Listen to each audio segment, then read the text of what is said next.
I didn't realize the impact until later, because one thing we did in school was we bought savings bonds. They were actually little books that you'd buy stamps in. And if you'd bring your money to school, each stamp I think was a dime, and then you'd fill up these and you'd end up with a savings bond. And of course when the war ended then, I got to cash in my savings bonds and buy my first bicycle. And I was in, I think, 5th grade by then or 6th grade, and I bought a maroon boys bicycle at Montgomery Ward's. And that was my bicycle, because my brother and sister were sharing one. They were older than me, so I didn't let them touch it. My father owned a restaurant at the time, and it was difficult for him to be getting food for the restaurant. And we had some kind of books that had stamps in them, ration books I think they called them. And of course there were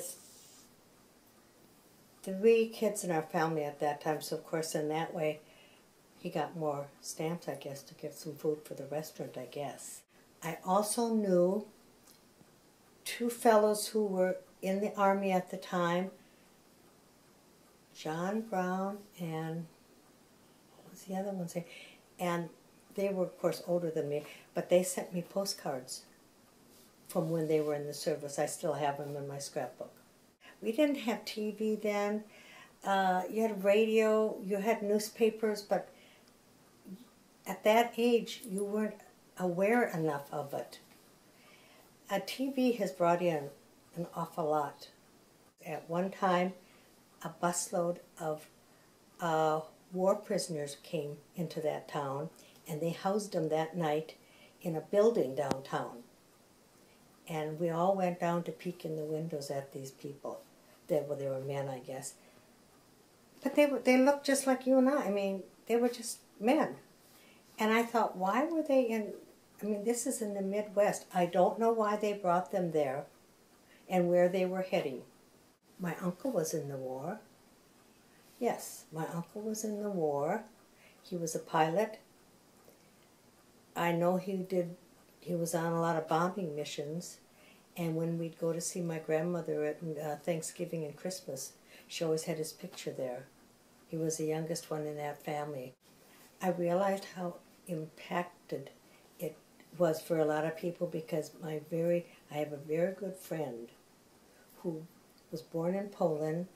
Her father was put into the German army, and at one time she and her mom and her sister were separated from their father. They didn't know where he was, and after the war they found him, and they stayed in Germany for a while, and then they came over to the Detroit area as DPs, or displaced persons. I was living in Whitestone, New York then. We were upstairs, and I heard it on the radio, and I ran out to tell my husband, because he was downstairs washing a car or something. And from then on, we were glued to the TV for maybe 5 days, because it was, I still have a lot of newspaper clippings about it. I have magazines about it, but it was so sad for everyone. Not just his family or his state or whatever, but I think for everyone in the world realized, you know, what a terrible thing it was. And it was sad because he had those 2 young children. But of course there's always somebody else to step in, which of course Mr. Johnson stepped in, but I think people didn't relate to him as much as they related to Kennedy. Kennedy seemed more like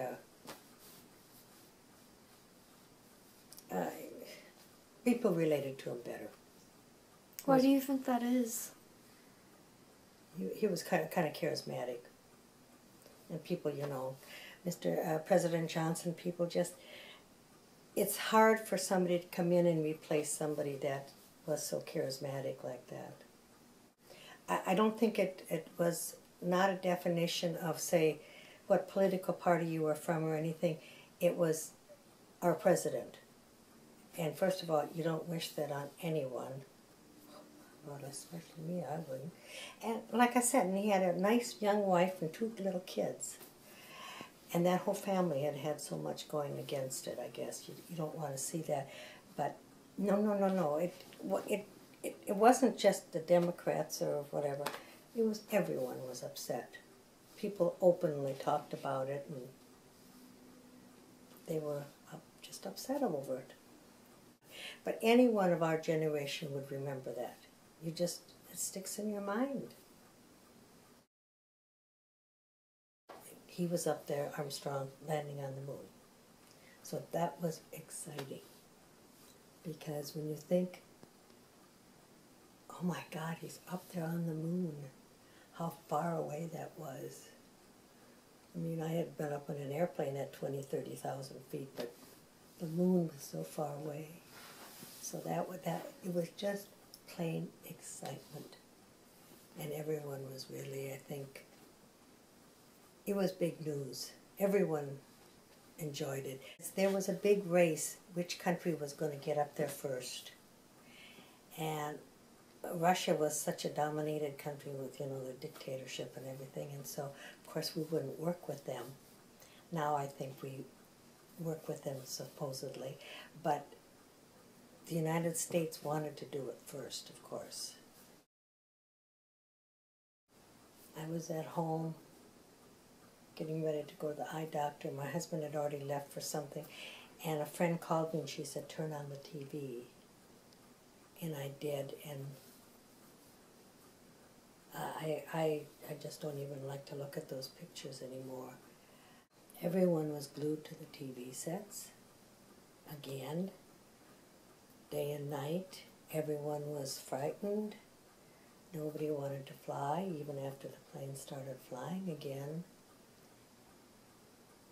And there was just, it was sad. My good friend lives up in Westchester County, and she said they were baking cookies and everything and sending sandwiches down to all of the rescuers, and she said it really brought the New Yorkers together, because New York is supposedly a kind of coal community. It isn't. So we were in this lodge, and all of a sudden, we didn't have any TVs in the room there. We were at the conference center, and we were all crowded around this one TV in the lodge reception area. And the news came on that we were going to send troops into Iraq. And everyone was just silent. Nobody knew what to say. I think people are speaking out more because of it. A lot of times people tend to be, they don't display their emotions. They don't say, I'm for or against. A lot of people, not everyone. I think people are tired of it. People are tired of war now. We want to get back to normal, and we should be helping people here in our country.